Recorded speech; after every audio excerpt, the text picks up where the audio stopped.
Good afternoon, everybody. Thanks for your patience. Just sit tight for just a few more seconds. We're letting a few more folks in and we will be ready to roll.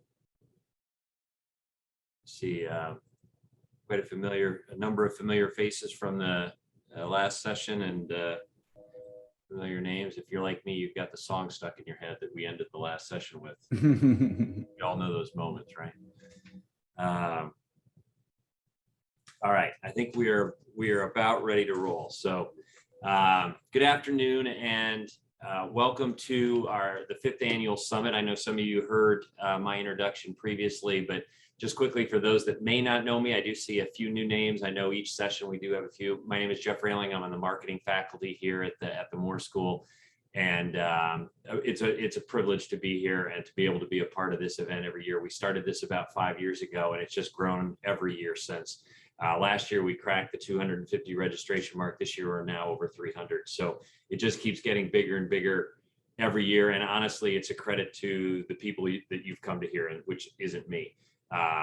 And so we're going to get to that very, very quickly. But just as a quick reminder of kind of who we are and what we're doing, the theme of this year's summit is we're calling Marketing's Moment. Marketing's moment in an era of disruption in particular. There's so much happening in the marketplace right now. The climate can be really challenging from a business and strategic perspective. And you heard Jeff talk about that in our last talk quite a bit and how, at Progressive, they've actually embraced it. I think you're going to see more of that and hear more of that here in our next session. And I thank everybody who's a part of this, from the university to the business school here to the center and all of our partners, some of which are in the meeting here now, my advisory board, et cetera. But most importantly, this is first and foremost about the students and us trying to help build a better foundation for you in regards to what the world and the market is going to be that you inherit as you leave here and start your careers, because you're really our future in terms of the future of marketing, the future of business, et cetera. And we want to do everything we can while you're here to connect you to that world and have you as prepared as possible to be as successful when you get there. And so this is our second talk today. We had a networking event last night. We've got a couple more coming this afternoon. I hope you guys will stick around. Just FYI for today and tomorrow, the whole event, it's the same Zoom link. If you run into issues getting into the room, definitely try copying and pasting the link into your web browser. That seems to be working for some folks. We're not sure what's going on with that link, but doing the best that we can to get everybody in here. And we've still got some folks entering right now. So quick rule reminder, stay in here. You can keep your cameras on so that our guests can see you at least, but keep yourself on mute so that we can keep the background noise to a minimum. Feel free to chat questions. Dave will keep an eye on it. I'll keep an eye on it as well. We'll have time for Q&A at the end and manage it that way. And one of the things I say every time I sit through one of these talk by anybody, whether it's a workshop or a seminar or a webinar, I challenge myself to write down 4 things that I didn't know or four things that the talk made me think differently about, right? And I've got a book that I keep there. I write all those things down because I think there's a chance we can learn from anyone that we talk to. And the fact that we have these professionals and executives here with us today is such a great opportunity for all of us to learn. And trust me, several of my faculty colleagues are here as well, because we want to make sure we're teaching what's relevant today. And so this summit is important to us as well, just like it is for all of our students. So challenge yourself to think outside the box a little bit. Maybe down the road, you'll be able to take some risks like Jeff just talked about a few minutes ago. So the theme, as I said, Marketing's Moment, it's in this era of disruption, right? And here's the definition of disruption, and not at all to be negative, but I think in the world of marketing, it's about embracing it, right? And forcing us to think differently and to innovate and try new things. And you heard a lot of that from Jeff in our last talk. And disruption can manifest itself in a lot of different ways, from new technology, which we're experiencing every day, to new business models, to COVID, certainly, to ice storms in Texas, et cetera. But one of the things that's been on the tip of everyone's tongue over the last year or two, especially, has been the idea of social justice, social injustice, diversity and inclusion. You hear a lot of phrases, and it seems like everybody defines that a little bit differently. But to me, what it means is that people matter, right? At the end of the day, we're defined by our relationships with people, personally, professionally, et cetera. And you can't have diversity of thought, for example, in a business if you don't have diversity of people. You need trust, right? You need diversity of ideas. And at the end of the day, I summarize it as people matter, and our relationships matter. And that's really what this talk is kind of focused on as I thought about it. And we're very, very pleased to have Cynthia and Patrick here to share their thoughts on this topic and a lot of topics, probably business and hiring and the future of work, which is, I know, one of the things top of mind with all of you guys. So I'm not going to read through their bios. I think Dave's going to let them kind of give their own bio, which they'll tell the story much better than he or I will. But I do want to quickly introduce my colleague, Dave Crockett, professor of marketing here at the business school. Some of you probably know him. He teaches 350 for many of you. So you've definitely run across him before. And I don't know if many of you know this. Dave may talk about it some in class, but Dave's primary research interest is in sociological aspects of consumer behavior, particularly the consequences of social inequality. His research investigates the creation, manifestation, and resolution of class, gender, and racial inequality in the marketplace, and addresses consumer, managerial, and public policy initiatives designed to alleviate inequality. Some of his emerging areas of interest in his research include health-related policies, social enterprise. He just completed a really large project with Sephora, which is certainly a brand I bet many of you know well, around the topic we're going to be talking about today. So he is an expert in this space, and I think he's the perfect person to talk with Patrick and Cynthia in what we call our fireside chat, which is really hard to do when you're in a virtual environment. So this is the best I got. Is this picture of us. Imagine us sitting by the fireplace. And with that, Dave, I'm going to let you roll with it. All right. Well, thank you so much for that wonderful introduction, Jeff. And thank you again for all of your hard work in putting this together annually. Just like you said, it has grown and grown. And that is certainly very much attributable to your efforts. So thank you again.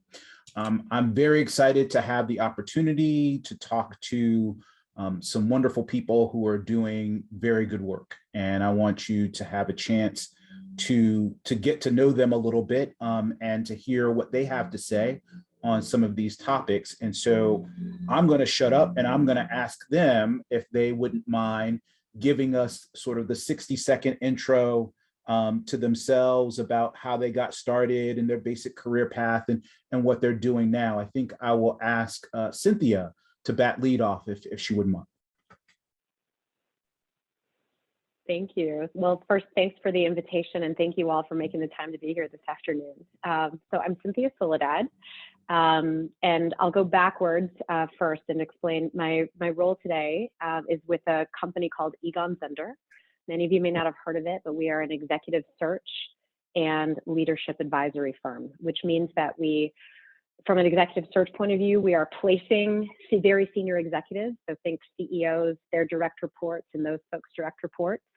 And then in addition, what we call leadership advisory means we are working with companies on individual executive development, team effectiveness development at very senior ranks, and sometimes culture and organization change. So when I do that work from a diversity and inclusion perspective, I lead that practice for the firm today. I do place chief diversity, equity, and inclusion officers on the executive search side, and I also lead consulting engagements to help optimize the practices in these companies at an individual, team, and organization culture level to be as inclusive environments as possible and build as diverse a workforce as possible. My background is different from that. So I was a marketer, and in fact, Patrick and I share background from Procter & Gamble. So I was a consumer packaged goods marketing executive after I finished business school. I transitioned over to Whirlpool Corporation in marketing as well, leading the KitchenAid brand and having some other responsibilities over insights and analytics and digital at the time. And then I made this career transition over to Egon Zehnder, and very much to focus on the work of diversity, equity, and inclusion. So that's my 60-second intro. Thanks, Dave.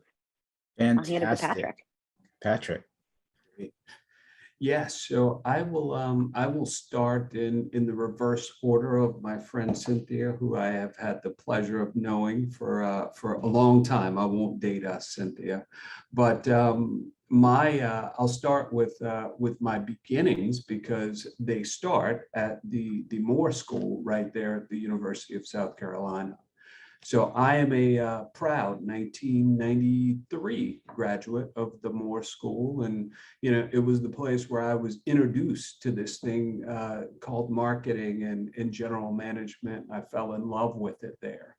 After getting my MBA at the other Carolina north of the border, I began my career at Procter and Gamble, where I spent 10 years in mostly marketing roles for 7 years, learning the discipline of marketing and general management. But I also spent 3 years on Procter's Walmart team down in Bentonville, Arkansas, doing shopper marketing and sales. Spent another 10 years in Atlanta with Georgia Pacific doing marketing director, VP of innovation, and finally general manager roles, leading a P&L for Georgia Pacific, competing against P&G. Probably the second or third act of my career was at Henkel, who is the number 2 player in laundry and home care. So I was the CMO and basically GM for national brands at Henkel. So think about 20, 24 brands like All, Snuggle, Combat, Soft Scrub, but a portfolio of about 2.5 billion. Until about 2 months ago. And 2 months ago, I made a transition to Blue Buffalo. So as opposed to a P&G, a GP, or a Henkel, where it's a house of different brands, Blue Buffalo is a master brand. So around about the same size as Henkel, around about 2.5 billion of POS, but all concentrated under the Blue Buffalo trademark, which is General Mills' largest brand in the world and globally. And it is also the #1 pet food brand, #1 single pet food brand in the US. So a pleasure to be with you all today. I hope this pandemic leaves us so we can do this on campus soon, and maybe I can do it on a week, close to a weekend, where we get a football game too. Thank you so much. I want to note here just for posterity that we're all very glad to see Yogesh back with us and safely arrived at his locale. So wonderful. You know, so I want to actually, I think I'm going to ask you to start on this one, Patrick. And Jeff kind of brought this up earlier. You know, just given your background and where you are for working for a company, you know, that does what it does. How do you think about diversity and inclusion in your space? What does that mean to you? What does that mean to your organization? Are those things different? How does it work in your space? Yeah, that's a great question, and you know, I'll give you the layman's answer, and then Cynthia will come and clean it up with the actual here's what the definition really is. But as I think about diversity and inclusion, for me, it's and I'll use an analogy. Diversity is about getting an invitation to a party. It's about being represented. It's about being present. To me, inclusion, though, is the next step, and it's about feeling welcome at the party. Feeling like people value you and wanted to see you at the party.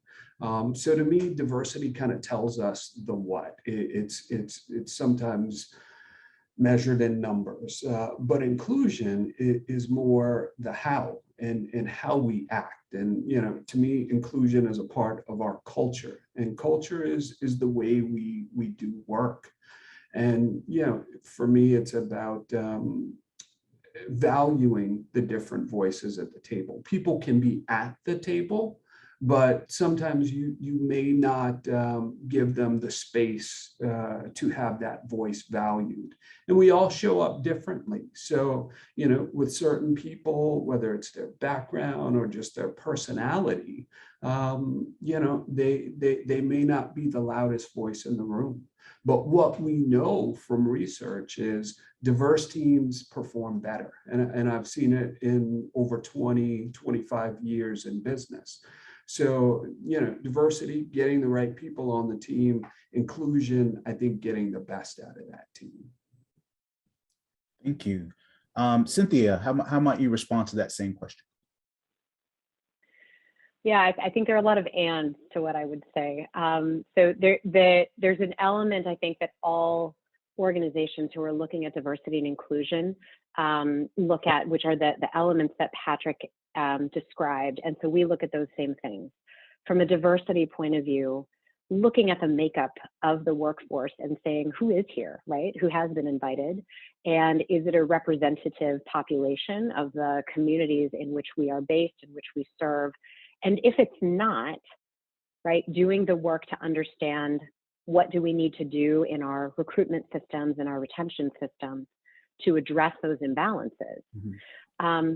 And then on the inclusion side of it, the and that I would have on that is what we find. So we're, as I mentioned, we're a leadership advisory firm. And if you imagine a lot of leaders, when they get the chance to pick their teams and create the culture for those teams in which they operate, the leader kind of has the prerogative to say, like, I get to set my preferences around this team, right? The people that I kind of naturally gravitate toward, I am more likely to invite into this team. My personal preferences and the way that I like to work become kind of the cultural norm of this team.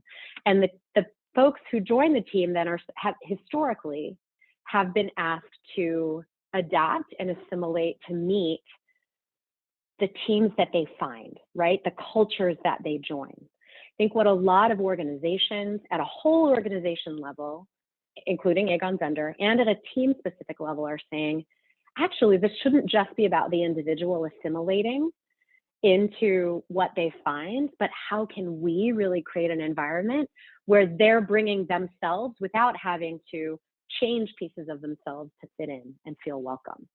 So that's like taking that inclusion piece to the next level. I feel that I can be my unique self, and that unique self is appreciated, valued, welcomed in the room.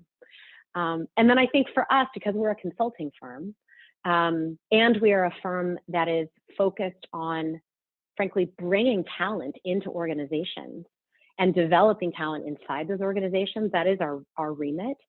We specifically feel we have a responsibility here to make sure we're bringing best practices in talent acquisition and in talent development to our clients, right? And that's in the work we do on a day-to-day basis, placing executives, as well as the work that I do specifically to help organizations look at their own cultures, their own practices, and say, how can we get better?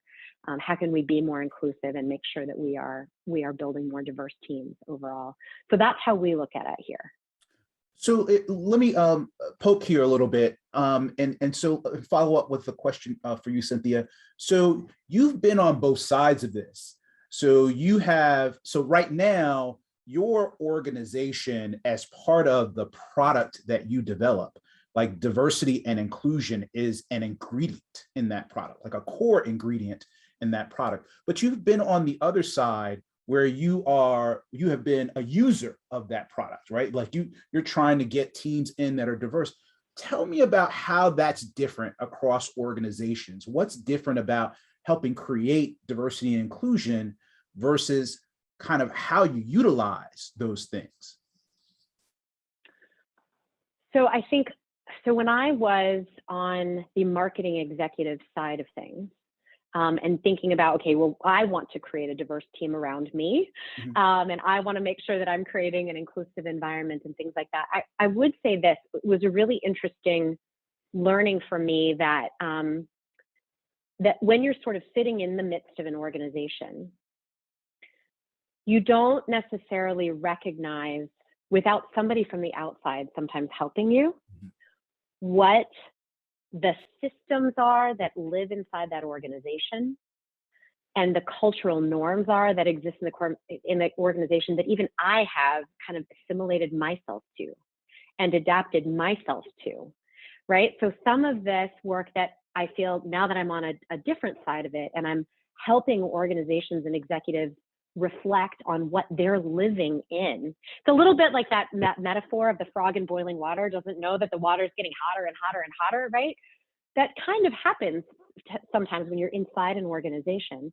So I have felt a bit of a shift at being able to help folks by bringing an outside perspective and helping them see what's living inside the organization, maybe even see what they themselves have been experiencing, and how can we make this better for you as an individual leader and for the team underneath you. So that's just the inside versus outside perspective, I think, is a big difference for me. Thank you for that. Patrick, I want to ask you, what, like at this moment where, D&I is a thing, right? Like every company has to respond to it as part of the macro environment. It's on everybody's agenda. Could you say a little bit about how your organization is like embracing that moment? Are there some, there's some victories that you can point to? Yeah, sure. And, I'll caveat this because I'll maybe go back to Henkel a little bit because my current organization, I've been here about 2 months and, we're doing great stuff. Right. But they're really, if I think about it, 3 things that, and this is outside of, maybe the good work. And we actually tried to bring Cynthia and her organization into Henkel, my last company. And I hope they're still working on doing that because I think they could benefit from it. But, when I think about what needs to happen and some good things that I've seen happen both here at General Mills, Blue Buffalo, and at Henkel, I'll focus on 3. One is really grassroots and getting employees involved. So most companies have something called employee resource groups. And, it is a way that employees I think General Mills has 8 different employee networks, whether it's women, African-American, Asian-American, Hispanic, spanning the gamut. And those groups are really looking at how do you assimilate people or integrate them into the organization? How do you get them off to a fast start? How do you have programs that are relevant for those groups and providing mentors of what does it look like to be successful in this organization? And almost every organization I've been a part of, P&G, Henkel, General Mills, we've all had that. So, it's kind of table stakes. The second thing I would say is there is nothing that happens in business that doesn't happen without a strategy and a commitment. So I think what begins to differentiate companies that I'm aware of is, what are your commitments to change? And, when you strip away that tweet that everybody puts out, the day or the week after George Floyd's murder or something else happens, then you scratch below the surface and say, all right, so what are you going to do about it?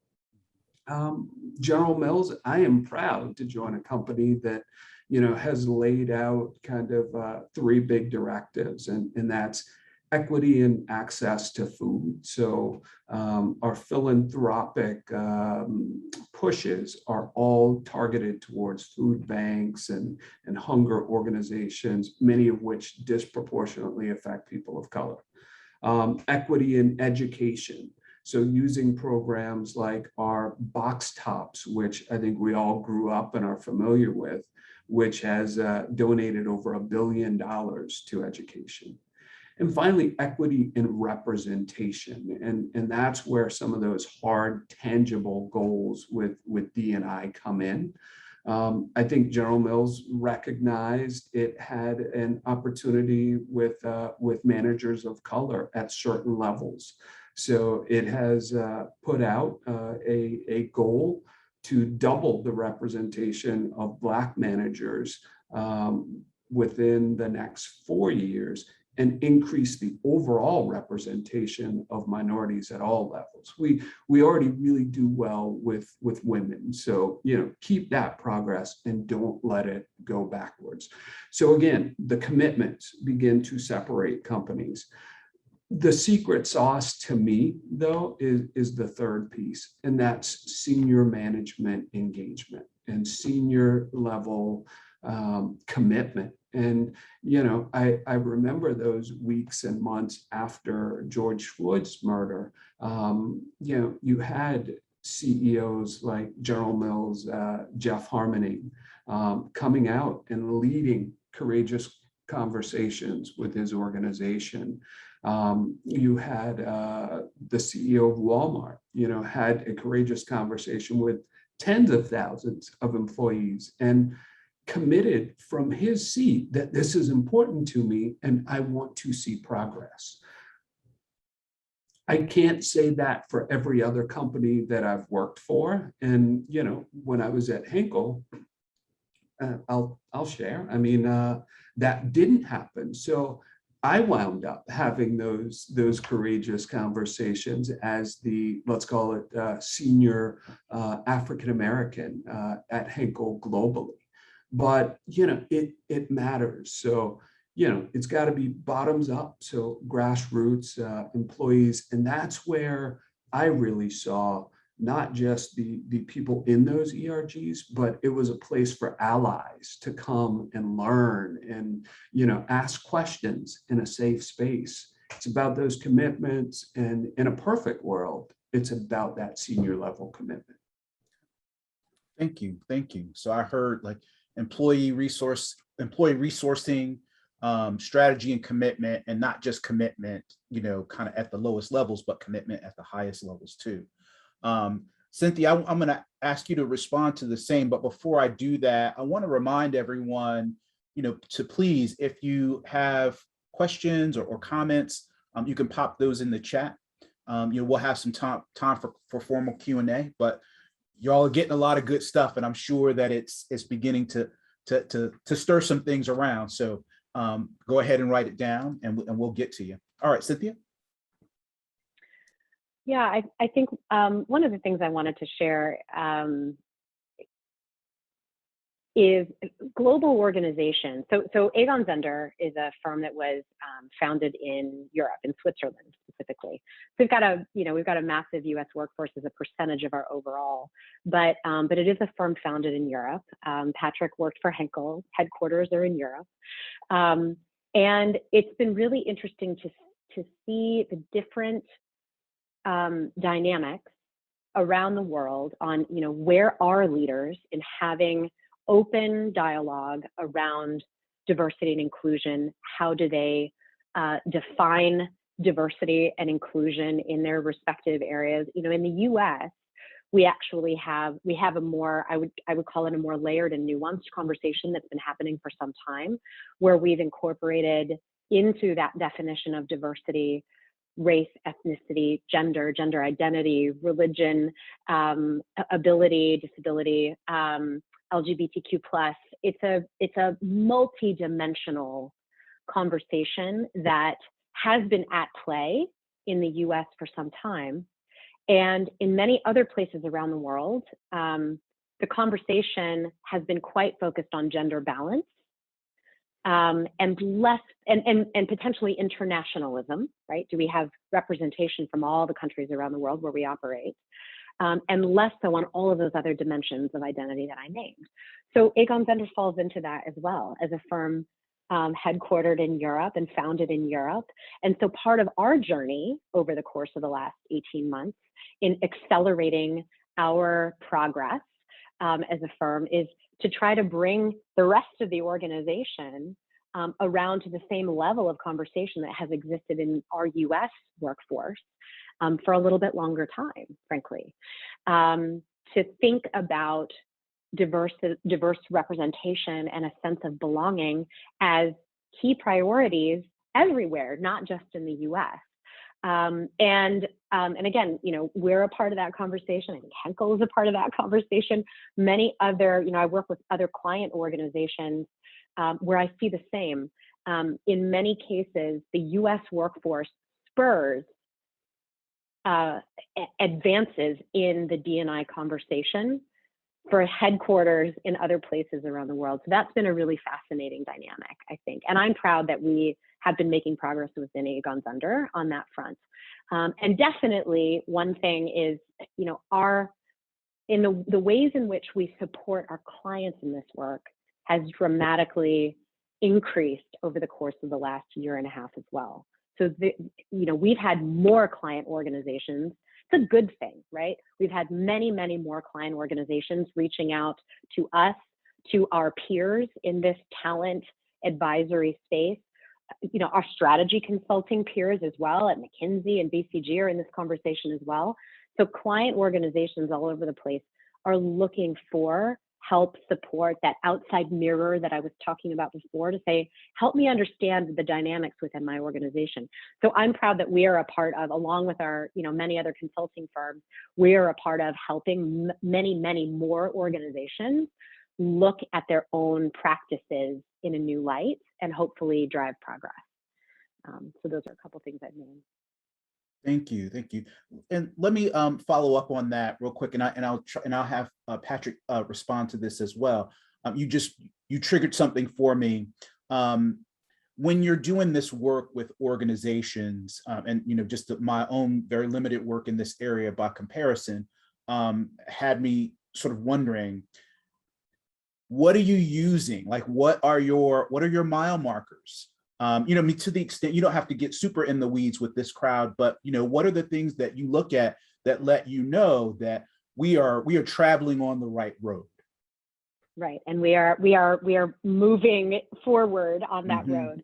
Yeah, it's a great question, and it's actually the concept of metrics is something that every organization has conversations around.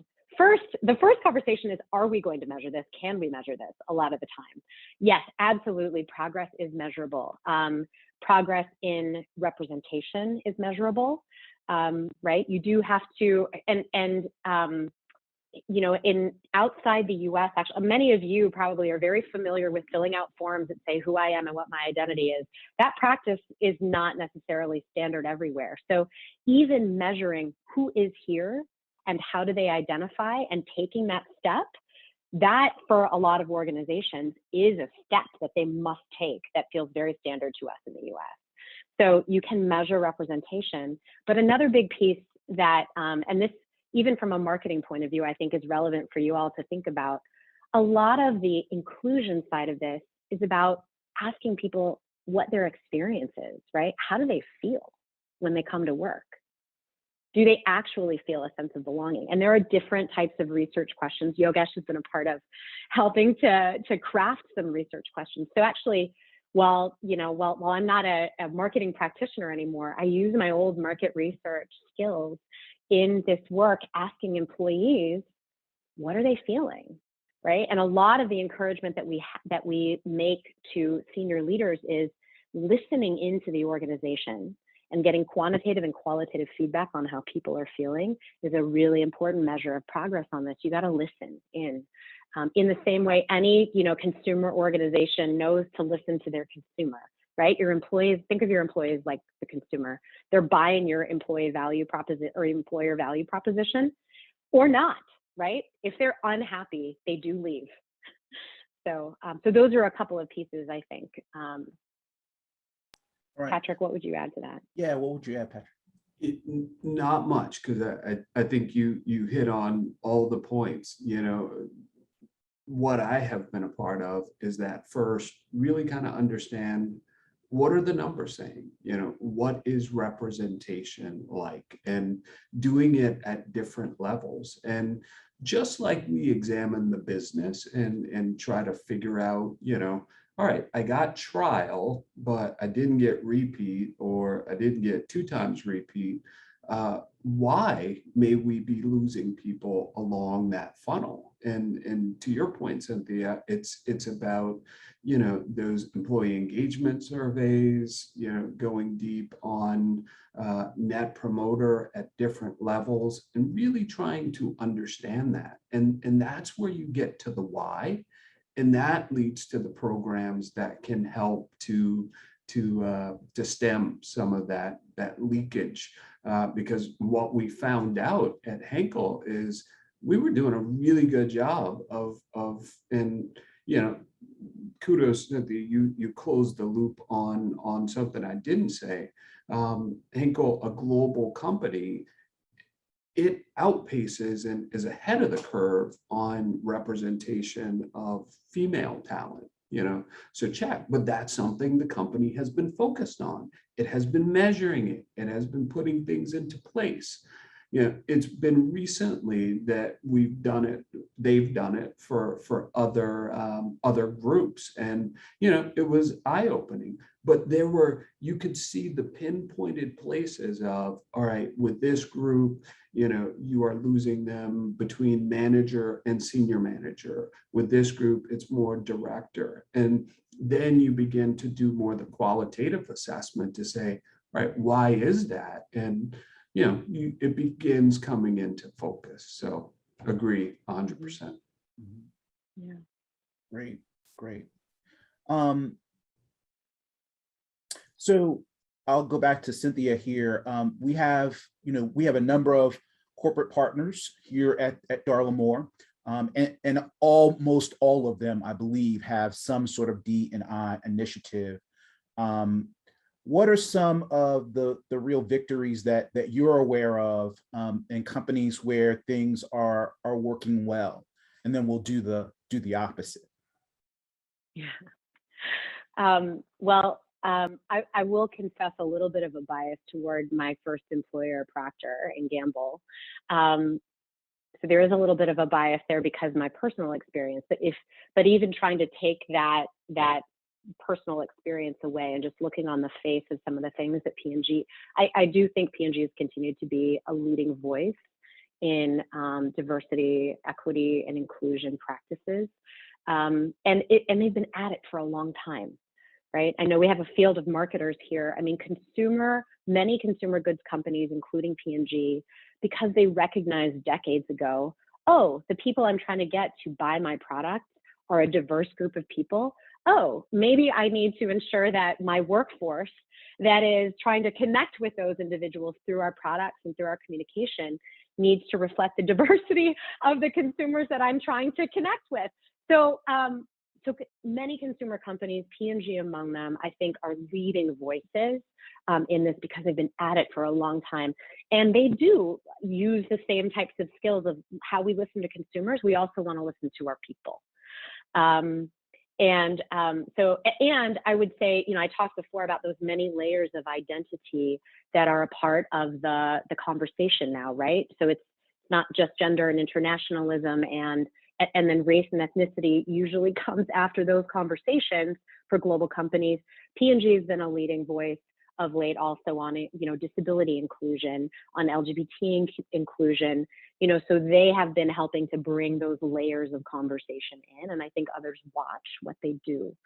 And they're process people too. So they really do put structure in place. One of the things that's challenging, if we were to flip the coin, right, and say, what are some of the challenges that companies face, even when they try to commit themselves to this work, if you actually don't build some infrastructure around this and think of this as a culture change that is like a big change management effort, and you gotta, you have to bring people along on change. You have to inform them continuously of what they need to do differently. Then it actually all can, the passion and the desire to change can sit with a very small group of people who don't know how to spread the word and spread the change elsewhere in the organization. So it does actually require process and infrastructure and systems and all of those kinds of things. And it happens that P&G is a pretty systems process focused company. So they're able to sort of bring that strength to bear as well. And they invest behind it, right? So again, we see companies who will say, I'm committed to this. They will have a value kind of on the board. But when it comes to, we just talked about a lot of things that you need to do, right? You need to collect data. You need to both qualitative and quantitative data. You need to actually create programs to drive change. That takes human time. And there are many organizations that ask people as a part-time job, in addition to their day jobs, to actually be responsible for all of that. And they're not actually committing resources behind driving change. That's going to be very slow to take hold and drive results. Very well said. Very well said. Patrick, I have a different one for you, but it builds on what Cynthia was saying here. So, from a marketing management perspective, particularly at CPG firms, I'll just start with, my most recent experience with Sephora. So, for them, D&I is obviously about who gets hired, but it's also like it is ground into their product, right? Like they have interactions with people. Their employees work on people's faces, right? Like that's what they do on an everyday basis. And so, D&I is not just about what happens in the HR function, but it's also about everyday marketing of products to diverse people out there. And so I want to hear from your perspective, how do you integrate a D&I mindset into the everyday 4 Ps kind of stuff? Good question. And maybe I'll give you some thoughts, because I think it's a journey of maturity, and it's one that we were on at Henkel, and I hope they are still on that journey, because they were doing some good work. The first thing we did was really think about addressing bias, right? I think we all come into situations with bias. The first step is understanding that you have it and being able to identify it. So one of the things we did is, for all of our marketers, we had unconscious bias training to really understand, hey, the way you see the world is the way you see the world. How do you look at that a bit more broadly? We also got help in that, because we can only be aware of the things that we know about. So the ANA, or the Association of National Advertisers, has 2 programs. One is called See Her, and the other one is called AIM. Both are targeted at sharing best practices across marketing organizations on how to better reflect the communities we serve in our advertising. And, See Her, it will actually help you test your advertising to see if there is unconscious bias baked into your commercials, and it'll give you a score. And once you go through that a bit, you get some reps at understanding, all right, I portrayed this young girl in a way that isn't a positive image for young girls, and here's why, so you don't make that mistake. One of the other things that, and you kind of mentioned this in your question, we didn't do it so much in laundry and home care at Henkel, where I was working, but our beauty care division really kind of set up testing among people of color with different hair types. We had a big hair care business. So if you are only testing one type of hair, you are only formulating your products to appeal to one group of consumers. So beauty care or a beauty business did that a lot.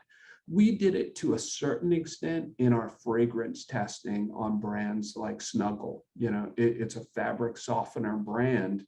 And we wanted to make sure we had fragrances that appealed to all of our consumers, not just a small set. And you know, I think we all see examples out there of companies who get it wrong and put out offensive things. So one thing I was happy to see a lot of our brands do is go to our employee resource groups and actually just say, hey, on our brand team, I don't have a person of color. I'm trying to do better and feature someone in this spot. You know, could you guys give me a reaction to this? And, you know, that is another check. And maybe if I give you a last thing or a third thing, I think in marketing, the next push and what I've got some heart for is making sure the people behind the camera or creating the ads are diverse. So, you know, one thing that we were looking at Henkel was always having at least one pitch from a female director in our, you know, pitch of directors that we'll use. And, you know, for the students here, what happens when the agency sells you a board is then they will bring you a few treatments from directors to say, hey, here's how director X, Y, or Z would bring it to life. Here's their book of work. What I started saying is, hey, I'd like to see some diverse people behind the camera. And of course, we chose the director who is going to bring it to life the best. But let's give some other some folks reps and a chance at pitching for this. So those are some of the tangible things that I've done in the, let's call it, last 2-3 years to increase that diversity. Thank you. Thank you. You know, there was an interesting, you were talking a bit about unconscious bias, and one of the interesting contexts where that continues to be, you know, an issue that we have to sort of navigate is, you know, in a world that, you know, where consumer products are being increasingly driven by algorithms, you know, what gets programmed in is, of course, you know, what comes out at the end. So these kinds of processes on the front end that you're talking about, you know, are super, super important. Cynthia, do you want to say again? Do you want to respond to that? Well, I was just gonna, I did want to build into that because we obviously we have a lot of consumer background here, but just the tech industry and the product inclusion in the design of tech products of all kinds, right? We can think about truly consumer facing things like video games where I mean, there's been a pretty pointed push both in terms of internal culture at gaming companies as well as the way that those products are represented and thinking about inclusion in the product itself, as well as, you know, you think about the Googles and the Amazons of the world and all of those algorithms, exactly as you said, Dave, that so really ensuring that the representation in engineering teams is more diverse than what it has been historically. And you know, tech is still working through a lot of things, but I will say they have made investments. Many of those big tech firms, right, are making investments in the pipeline of talent into STEM academically to ensure that the engineering pipeline of talent is truly more diverse than it has been today. So it's a great point. Just product inclusion in all industries is something that is so critical. And just, you know, because I don't know who all's on the call and what your backgrounds are, but just to kind of illustrate some of the things that can happen. There was an incident that I ran across in a project that I was working on involving the Google ad buying function.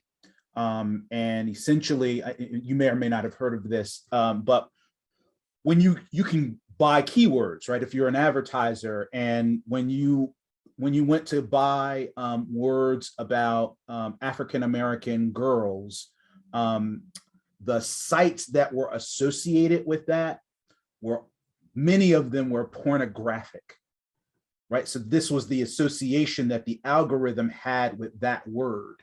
It's not like someone told the algorithm to say that.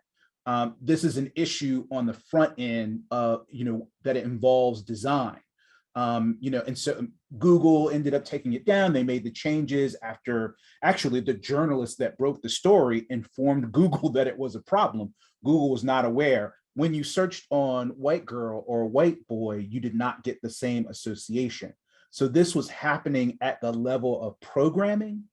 And again, it wasn't necessarily that someone was out doing evil, but this was a sort of thing that, ended up happening in a tech process because no one was guarding against it. No one necessarily had ill intent, but no one was looking. A similar kind of one where Google had a search function for hairdressers. You move to a new city, you don't know anyone, you need someone to help style your hair, but there was no designation of hairdressers who work with African Americans and African American hair. That's an issue, right? Like people are looking for that product, but it wasn't actually designated on the search engine. So again, it's these sorts of things that sort of work their way into how products end up being designed, and effectively how people can use them. I have one more for the both of you, and then I see some questions starting to roll in the chat, and we'll open it up, and hopefully this will get us moving in that direction. So we're seeing that more companies, fortunately, are making some progress in this area. There's still work to be done, obviously. What advice do you have for our students, the next generation of business leaders, on how to get started in resolving some of these issues, and also how to excel just in general in a world that is increasingly more diverse, that is, and in a way that respects that diversity? I'll have Patrick start, and we'll have Cynthia go next. Yeah, sure. A lot of, and I'll take this from the, hey, what do I wish someone would have told me if we could go back, wow, that long, a long time ago. One of the things, I think you all are in an amazing time in your life. And if I could go back and sort of look at those networks and value the diversity that you have around you in every class, I would be soaking that up. And, the sooner you can, just learn about people from different backgrounds and appreciate that diversity, I think the better. I don't know that in undergrad, I experienced as much of that as I could have. It probably wasn't until I went to business school and I was, in small teams, I was a little bit more mature and wanting to learn. And then when I got to P&G and it was, other than college, it was that one time where I had a bunch of young, hungry folks who just wanted to talk about ideas, and everybody thought about things a little bit differently. So I encourage you, first, look to your left, look to your right, look to your front and back. Get some cards, and it's not as hard as when I was in undergrad. Things like LinkedIn and social media didn't exist. So that's one, tap your network. And two, I was so focused on, getting into the thing that was going to be the rest of my life that I probably didn't value getting different experiences. And, I look at someone like Cynthia, who has had, different paths and different careers, but that has prepared her really well for what she's doing today. The best parts of my career and the favorite part of my 20-something years in marketing has been kind of when I stepped off the beaten path and did stuff that was different. When I went out to a customer team and did sales and shopper marketing, where I, didn't have a P&L or a brand, and I was doing sort of way upstream innovation with no defined brand. That's where I got the most uncomfortable, but it's where I grew. It's where I picked up new skill sets and learned. And maybe a last thing would be just open yourself up to taking on new experiences and new projects, whether it was at Henkel or P&G. When I had the opportunity to lead a capability or join a task force, I learned something from every one of those experiences. So just a few. Cynthia, what would you like to add?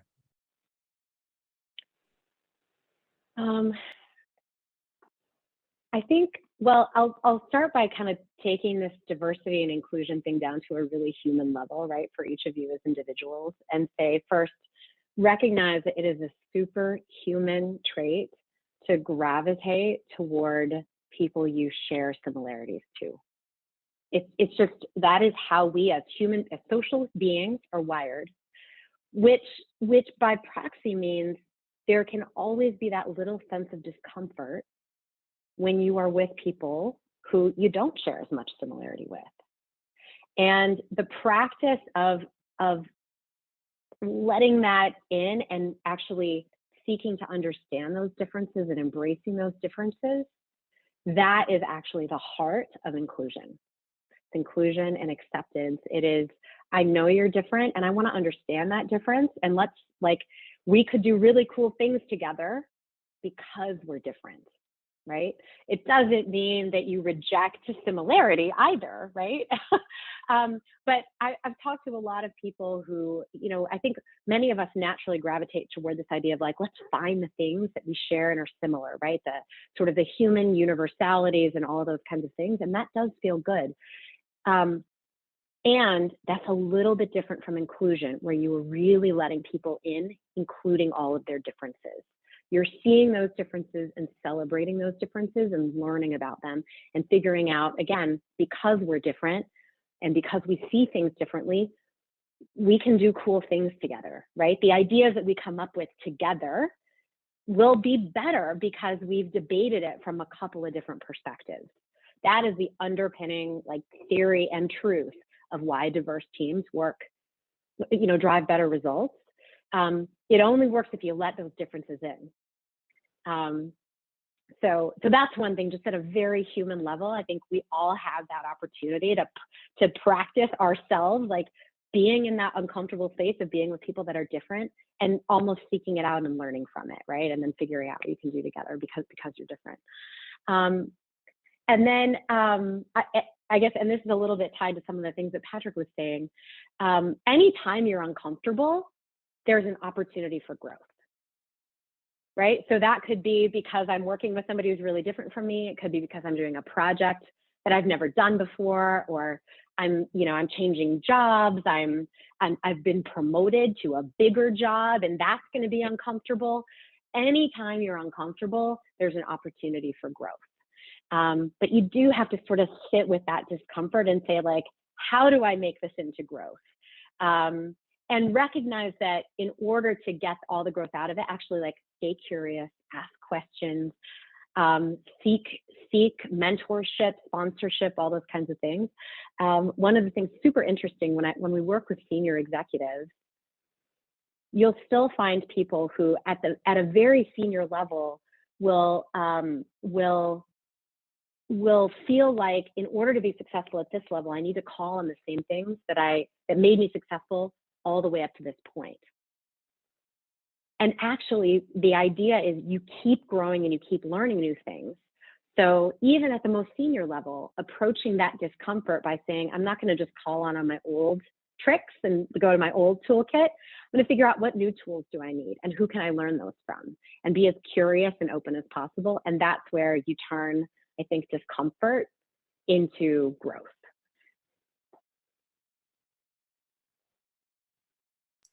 Very well said. Thank you. Thank you. I think this is probably a good spot to, I see a few questions in the chat. So let's go ahead and open this up. There are a couple here that I can just get us started with, but if you have something that's pressing, you can use the raise your hand function that should be in your reactions button at the bottom of your screen, or you can just pop it in the chat. So, Jeff, I'll start with Jeff's question. One thing we get a lot as faculty is a question about how companies, how students can get an understanding of what a company's D&I culture is.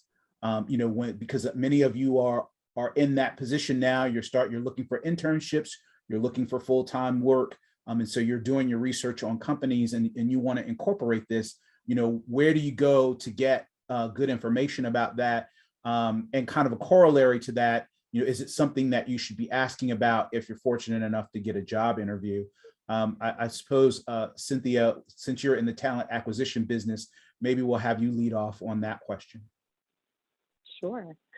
I do think anybody that's interviewing for roles, it is helpful, really, really helpful to seek to understand the culture that you're joining, including commitment to diversity and inclusion and other corporate values that are important to you. Because I think a part of finding the right fit for you and ensuring you'll feel like I'm joining a company where I can thrive is you want to feel well aligned to those corporate values. Now, recognize that every company is also made up of a whole lot of human beings, and some days are better than others, right? And some people are better than others at always living up to those corporate values. But starting with understanding, what are the corporate values? Do I feel aligned to those corporate values? And there's the part that's like, what's in the brochure that I get or the website that I read, and there's the talking to people, right? What has been your experience? How would you describe this to me? And you all, I think, as you go through recruiting events, hopefully you will have a lot of opportunity to talk to different people on that journey and sort of understand what their experiences are, right? Tap the alumni network. If there's somebody at the company who's an alum like Patrick is, and understand the culture from the inside, so that you're getting underneath what's written on the website and sort of on the signs and the posters. But I think it's a really valuable set of questions to ask. And I'm sure, Patrick, you would say this, like early in career, you actually don't realize that's helpful to ask a lot of the time. And, there are plenty of people who will tell you, like, I joined this company and I didn't ask any of those culture questions, and I got there and I was surprised and I was not happy with all the surprises. So it is really important. Well, why don't you speak to that, Patrick? What are the things that you look for? And you have experience with a number of different organizations. So, how do you assess culture, and can you even do it before you walk in the door? Yeah, it's a great question, and again, I'm on like the fourth company in my career, so that list of, I'm gonna ask that next time, or I'm gonna dig into that to just get a little bit more clear. I've got the list down pretty well now. So as I was doing the due diligence for Blue Buffalo General Mills, I finally think I asked everything I needed to. But I think to Cynthia's point, starts with that annual report and what I said of, hey, what are your commitments and what have you put out there? And everybody can espouse mom and apple pie, but for everybody on this phone, figure out what it is that's important to you and look at how that company shows up against that metric or that particular aspect. But I also like to follow companies' social media and really understand, how are they talking about it? Was it a one-time thing, or do they have follow-up conversations or, comment on what's going on in the world? And maybe the last thing I would say, and I think this was inherent in your question, don't be afraid to ask that question. If someone holds that question against you, this is probably not a place you want to work. And the mindset has changed since I came along and I was entering the job market. I remember when I was in business school, getting my MBA, I learned about this concept called code switching. And, it seemed brilliant. I just assimilate to the environment of the people around me. But what I've come to understand after 20-ish years of work is, man, that takes up time, that takes up space, that takes thinking. And once I was doing a talk with our ERG and at Hinkle, and I described it as, I'm a marketer and general manager, but my second job is I'm a mathematician, because for a lot of my career, I was doing the math of, how do I show up and what do I tamp down? What do I dial up? I think you want to find a place where you can bring your whole self to work and where you don't have to do the math. One of the things I really pressure tested for this role is, I'll be okay. I can find a job. So I want to be at a place where I can be myself and really help the next generation, so there aren't people coming in who, have to, number one, do their day job, but also do the math. Because you know what? We got a lot of stuff going on. I don't know if you've heard, but, there's a war for talent. There's an unprecedented constraint on supply chain. Omni-channel is here. And, there's probably a dozen factors that I want my employees, my marketers thinking about and focusing on.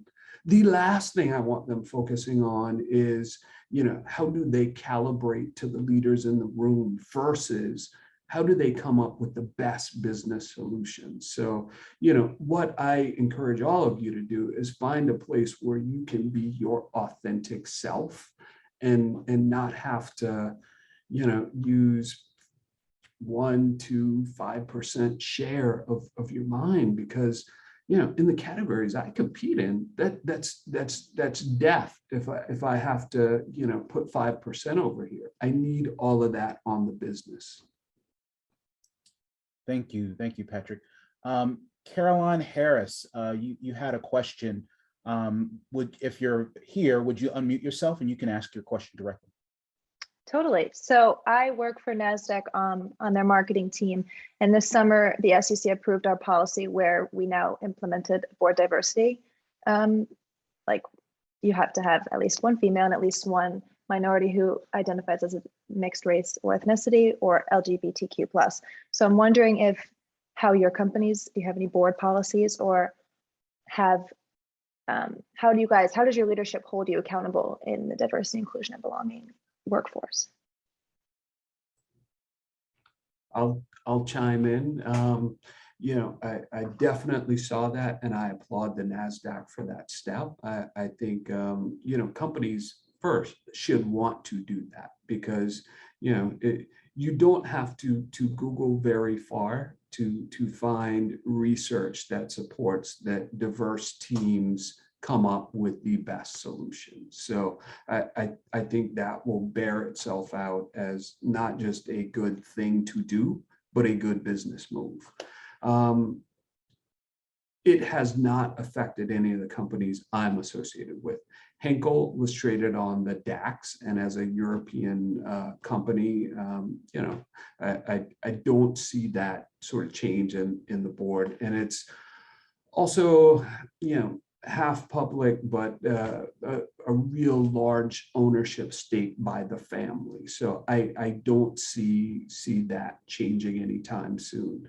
Other companies, the P&Gs, General Mills of the world, I think they're already living up to that. And, I think it helps those companies be more mindful of how they serve their consumers, how they think about different challenges, and just being more creative in problem solving. So I applaud the step. Hasn't really affected any of the companies I'm associated with.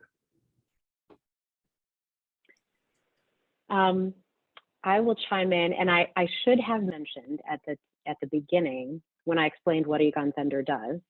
We also do board searches. That's a very big part. So I focused on C-suite executives, but we absolutely also do board searches. So Caroline, as that mandate came through, I mean, our board practice has been very activated already. Particularly, as Patrick said, there are many public boards who have already been on a journey toward board diversity for a number of years. And what I saw happen with that is actually private equity funds who are backing companies who might want to go public, potentially on the NASDAQ. The PE industry really got fired up about diversity. And we as a firm have been a part of both board placements and diversity as well as, increasing board diversity for PE firms, for their portfolio companies, as well as, frankly, we've been a part of private equity firms bringing in a chief diversity officer who can look at both their internal practices as well as help their client, their portfolio companies advance their thinking on D&I, because if they want to go public, then there will be expectations of their representation in their companies, their representation on their boards, et cetera. So it's one of the amazing things actually about working in this talent world is we really do have the opportunity to be a part of that impact, right? Be a part of bringing that kind of mandate to fruition. And back to our own company, I think we feel we can only be credible at doing that if we hold ourselves accountable to a lot of those same practices, right? The diversity of our own representation on our board and our executive team and our overall, we're a privately held partnership. So looking at the diversity of our partnership. So that's why we have to look after our own practices too. If we're going to be a credible advisor to other companies on their journeys, we need to be making progress on our own journey too. It's a great point though, that drove a ton of, and I think will continue to drive a ton of better understanding and broaden the diversity on board. Great point. I'll add just a little bit here too, because it's a slightly different answer. In the recent work that I did with Sephora, one of the things that I was fascinated by, and I didn't know this until a little later, is what they did was they developed an advisory board specifically devoted to these kinds of issues to help keep them on the right track and to hold them accountable. And in fact, when it became apparent that they needed to do some research, Sephora kind of said to this group, okay, we'll get some research done. And the group said, no, we want that led by an academic and third party, right? Somebody that you're not already connected to, which is how myself and Dr. Cassie Pittman-Claytor, who's a sociologist, ended up getting involved. And so that, that's another model that some companies are going to as well. Yogesh, I saw your question. Do you want to unmute yourself and ask?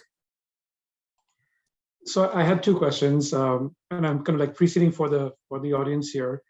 For somebody who is starting off their journey in the corporate world, what kind of questions can they ask or not ask, from a diversity and inclusion perspective for a company? I think it was answered, but you mentioned, for example, how do you can talk to alumni to see what's underneath from a cultural perspective. What else can they do to research, because they're also interviewing the company too, right? So you want to kind of like do your own due diligence in that sense. And then the second question is, when does the your role as a new hire start in terms of how you show up from a diversity perspective, as an ally or as a person who has to represent, whichever way it is. If you could speak to that, that would be great. We'll have Cynthia start, and Patrick, you'll follow up. You're muted. Thank you. So the first question, Yogesh, the couple of other things that might help to get underneath the culture of a place. And I interview a lot of people, so there are some questions that I sometimes like to ask, and hopefully y'all could feel comfortable asking these types of questions. But it could be questions as simple as, why have you stayed? Tell me a little bit about your experience. Why do you stay here? And have you ever considered leaving? And if so, why? And so they're not the on the nose, tell me about diversity and inclusion here at the company, but it's one of those listening questions actually, right? That an employee engagement survey you might ask, right? You're asking people, are they engaged and are they considering leaving, and those kinds of things. And so it's a way of listening into somebody else's experience. I think a lot can be revealed when you ask those types of questions of what people's personal experiences are, whatever their identity and however that identity kind of matches up with yours. I think there's a lot of insight about experience within the company could come through. And imagine if you ask that, 6 or 8 times over, depending on like how much exposure you get during an interview process, those kinds of things, you can learn a lot. You ask half a dozen people, are you happy here? Like, why have you stayed? Have you ever considered leaving, and why? That sort of thing. So that's one piece. And then you'll get your other question, sort of how do you, once you join a company, how do you show up as your, like within your identity, whatever that identity is? Am I understanding the question right? Yeah. And more importantly, like, there's a skill set involved in terms of, helping others alongside you who may be struggling, because of some identity related issue, perhaps, right? So how do you then show up to be supportive?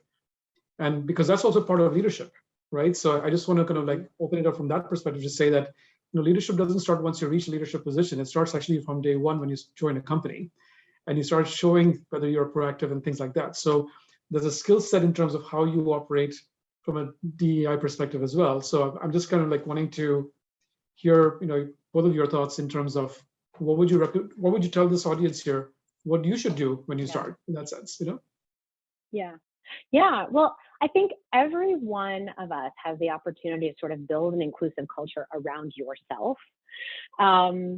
So, I talked before about that idea of like being very open to understanding other people's differences and even running toward them as opposed to shying away from them. There are some, I think, some core skills around that I would encourage everybody. We call that inclusive leadership, actually. When you think about, I can collaborate effectively across differences. If I can develop talent that is very different from me, right? Once I become a people leader, that's very different from me, as well as I develop talent, right? And I motivate people who are very different from me. So it's working as effectively across differences as what might come very naturally working across similarities. So that's what we call inclusive leadership. So I think everybody can practice that at any level in an organization.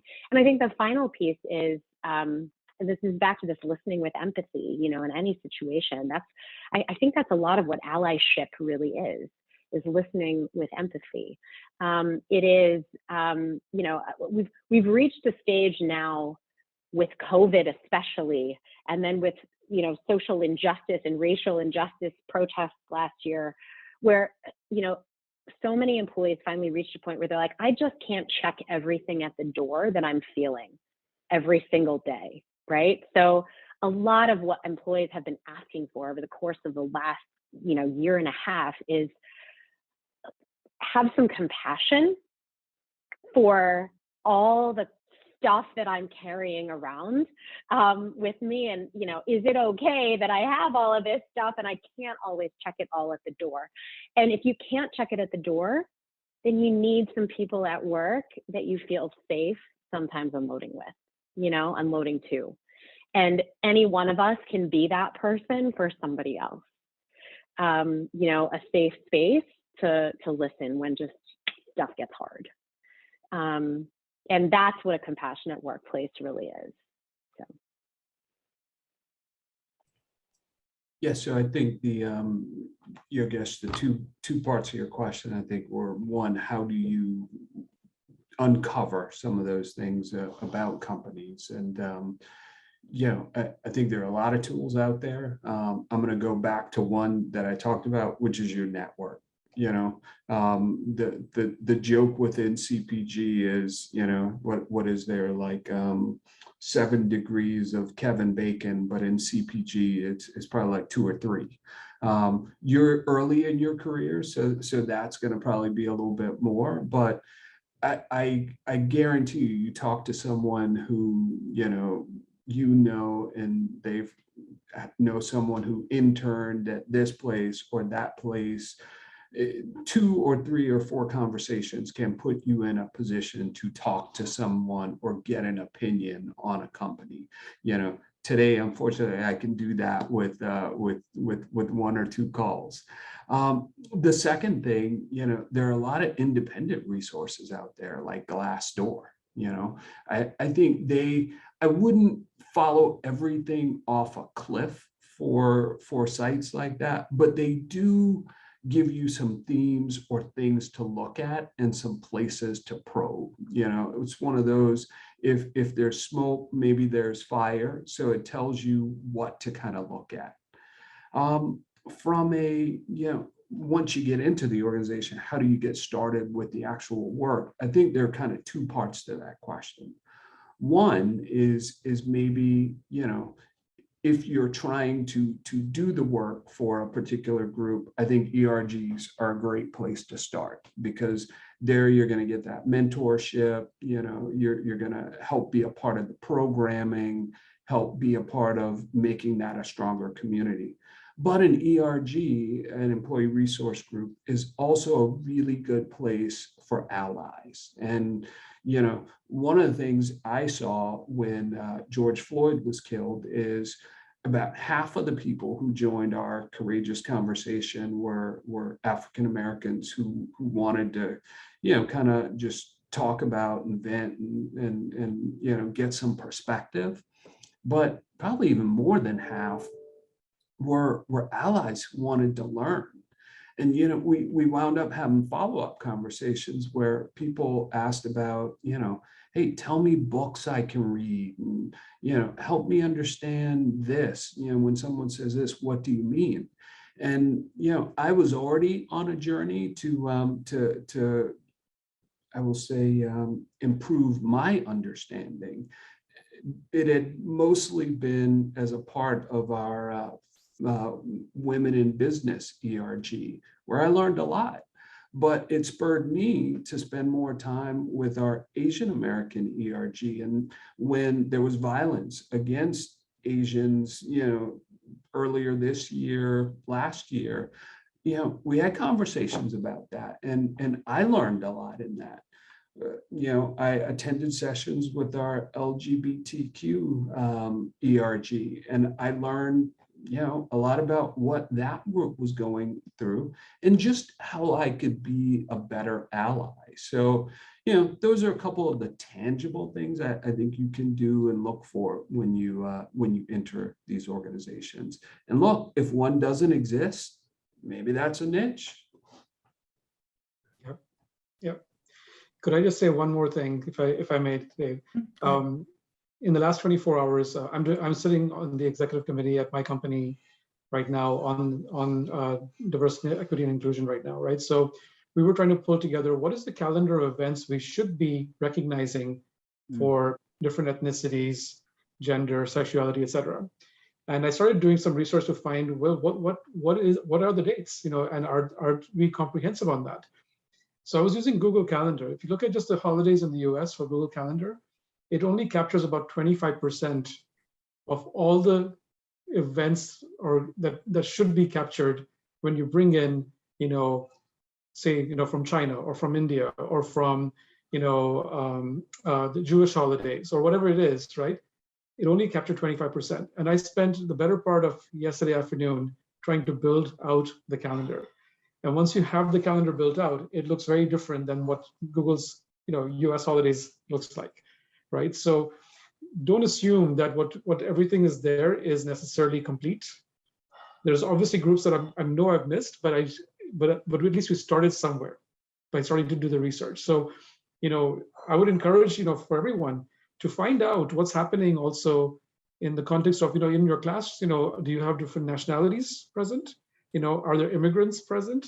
we didn't talk about that, but that's also another group that you should be thinking about, because they have a very different set of experiences than somebody who's been born and raised in the US as well. So just some examples of other things to think about. So really, and thank you very much for that, Yogesh. It actually spurs something for me, just thinking about this from an institutional perspective. There's a good amount of social psychological research that says that people really desire having these cross-racial in that context, but also just cross-group interactions. But what they struggle with is, in many respects, kind of how to do it.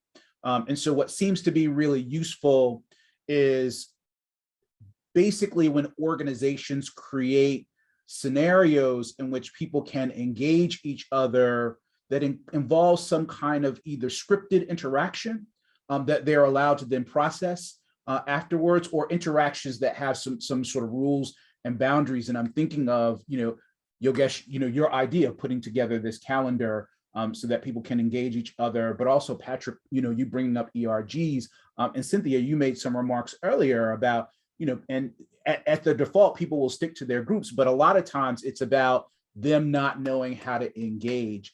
And that is a role that institutions, that organizations should be really good at playing. Many of the best ones are the ones that take training and education seriously throughout the course of an employee's career. That's another thing, because that gets back to the original question, what do you look for?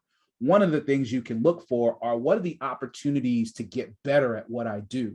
Where is their training? Where is their education? Where is their extra stuff that I can engage in? Because in some ways, all of those things can be encompassed in these opportunities to engage each other socially.